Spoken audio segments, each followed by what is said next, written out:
What's up, guys? Today we're going to be talking about Conan the Barbarian and MK1. Now, many people have seen the trailer and many people have noticed how do I say this diplomatically, the trash animation of Conan. That's the only way to say it. Many people are not pleased with the quality of animation in Conan, but honestly, in my opinion, I think the entire game. I started playing it for a little bit and I stopped because I thought the animation was trash and the mechanics were bad comparison, to MK11. I love MK11. Whether you like it or not, that's my game. I like MK11. This, not so much. It was very slow. It just wasn't, the quality wasn't there. There were certain little idiosyncrasies that I noticed that were present in MK11. Just for example, when you lost, every character had like a losing move that they did. For Kano, I would main Kano. Anytime Kano lost, he would, hold one nostril and shoot to his mucus on the ground, right? Or he'd spit on the ground and then get back into the pose. In the MK1, all of that's gone and it loses so much character, especially as a character animator, of just a character getting on the ground and then just coming up and getting back into the idol.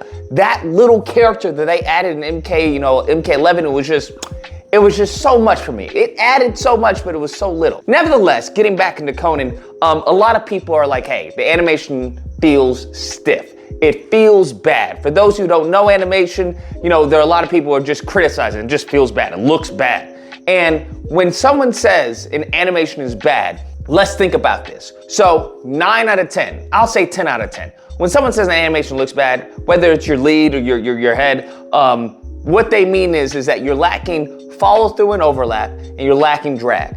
That's what that means. It means that it's very much going to pose to pose. And that's usually signs of a new animator. In this case, I would argue maybe it was probably a junior animator who was doing this. God forbid it was mocap. That doesn't make any sense. It would be mocap. But if it was a senior, well, that explains why the industry is in such shambles right now. No, all jokes aside, but that would explain why people are getting fired, because that is not senior level work. And just to remind people, if you're looking to get in the animation industry, there is a great book out, okay, that talks about 4 proven ways to get your first animation job. I did it, I wrote the book, and it goes over the ways that I did to get into the animation industry, and I guarantee it will work for you if you apply them. But it's very pose to pose, and the problem is, in addition with the lack of follow through, drag, and overlap, is that we're also getting bad poses. I don't know what to tell you. It's bad all around, because in a fighting game, your poses, that is the most important thing above all, because when we hit that pose, when you feel that attack, you want the player to feel powerful, and they're gonna be seeing these attacks again and again and again. So that is what you really spend hours upon hours, in some cases days, on how to transition from the pose or the settle or the idle. These poses are extremely important, even more so in a fighting game. So when we look at Conan the Barbarian, we'll just say Conan for short, his pose is very upright. That's fine. You can have an upright pose, because why? That leads to a lot of movement. That leads to a lot of variations, C curves, reverse C curves, S curves. There's a lot you can get with that. But the problem is that you don't get that with any of his animations for the most part. Like, even it starts off with his deflection. His deflection is that. What is that? We're not getting a lot of change in the pose. It's just bam, bam, and then he goes back. And it's just like, okay, we went from straight to slightly bent. It's not a lot of variation. Then if you combine that with the lack of, once again, follow through and drag, and let me just remind people, when it comes to game animation, as a game animator, you're given frames, right? So you'll have someone say, you have this amount of frames to work with, anticipation, this amount of frames to work with, your attack has to hit by this frame, and this amount of frames to go back into idle. That's it. Now, how you go, your spacing and your timing is absolutely key. It's absolutely crucial, especially in game animation. That's why you really have to master that, in addition with body mechanics, because you're working with limited frames. When you're dealing with feature, you may have as many frames as you want, right? to do that nice cushioning and the overlap and follow through and drag of the arm and everything, and the pose and everything, and sell that. You don't have that. So you really have to hit your key poses in game animation. Just is what it is. Having said that, you have this stiffness that he has. It's what I mean by pose to pose without follow through, overlap, and drag is that you have this pose and say you have this pose. Now, what you obviously any animator is taught, you do not allow Maya, Blender, Cinema 4D, 3D Max, you do not allow the computer, you do not allow the program to animate for you. You are the animator, the computer is the computer. The computer doesn't know about arcs or curves or follow through or overlap or drag or any of that. It doesn't know. All it knows is, hey, what is the most efficient way to go from this pose to this pose? And guess what the computer's gonna do? It's gonna go, that's it. That's what you're gonna get. So now it's our job as an animator to implement all the principles that we know. The antic, the curves, overlap, follow through, all of that. That is our job. And even more so when given limited amount of frames. You gotta sell it. And what makes this such a problem is not that the pose is bad, it's a great silhouette, right? Especially on a 2D, I guess 2.5D game like this.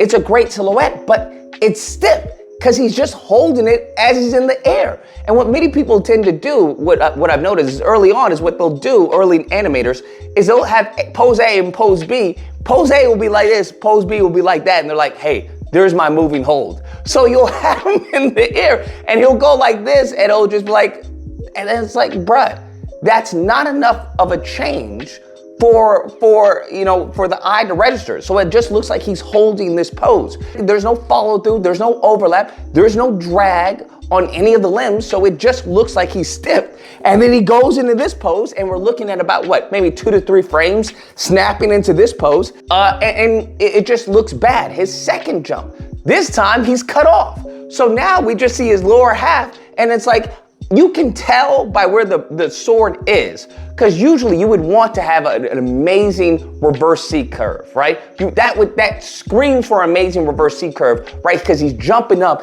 and he's attacking. So you can't go from a straight pose, then to another straight pose, then to another straight pose, back down into a straight pose. That is bad. It's just, I won't say it's bad per se, but it's not good animation. It's animation, but it's not good animation. So what should have happened, obviously, was your straight pose, you jump up, you get a reverse C curve. Like that sword should have been back. Instead of just moving the arms back, we've got to use that spine. That spine bends, bruh. It bends forward. You got a lot of movement in the spine.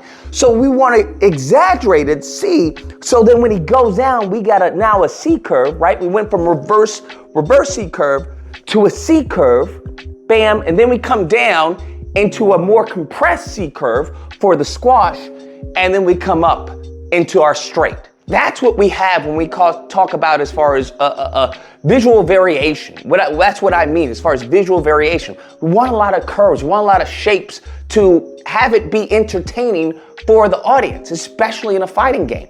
But in this, we go from straight to bent to slightly more bent to straight. And it's just like, it does not look good, it doesn't feel good. And then really, when he's doing his slam down, it's just a straight line, bruh. The only time you see him, compress is when he gets down on the ground, but it's immediately back into that.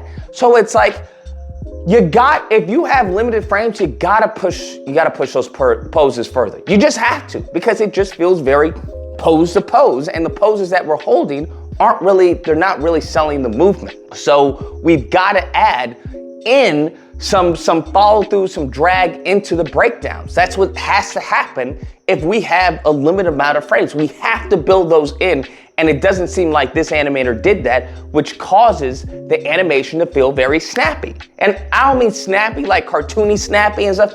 I mean pose to pose, where that's not what you want. Where it's very much pose A to pose B, and computer does the rest. Where it's like bam, bam, bam, bam.